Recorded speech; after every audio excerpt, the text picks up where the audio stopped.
The man woke up from his coma and found his own arm lying there on the operating table right in front of him. What's weird is not only was he not dead, his mind was insanely clear. Oh my, whose body is that?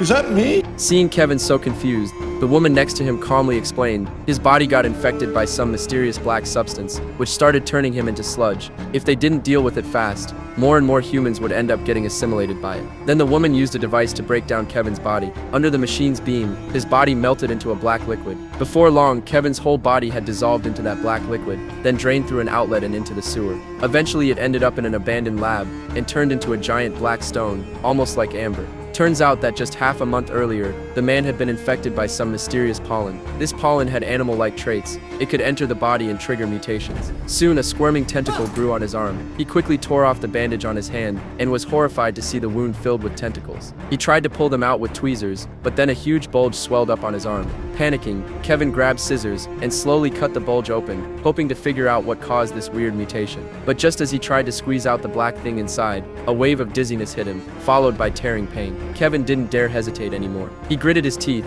grabbed a rake nail, and yanked the thing out by force.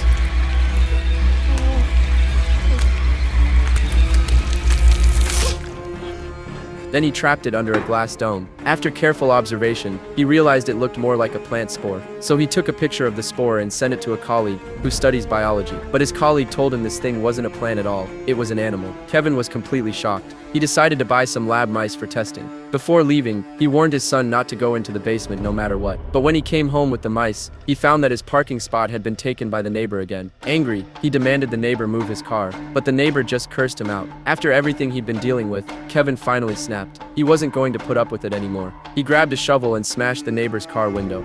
File a complaint about it. Are you out of your mind? It's a distinct possibility. Oh, my dad's gonna kill me. Right as Kevin was about to smash another window, the neighbor freaked out and kept apologizing. But he also started holding a grudge against Kevin. Kevin only cared about running his experiment, so he didn't bother arguing anymore. He just went back inside. He placed the mouse above the spore. The surrounding leaves slowly opened up, then snapped shut and swallowed the mouse whole. The leaves closed completely. Kevin had somewhat expected it, but it still freaked him out. Staring at this spore he'd pulled out of his own body, Kevin had no idea what to do next. He quickly put on gloves, held a trash can lid like a shield, and carefully put the thing into the freezer. Then he planned to head out to find some bigger corpses for experiments.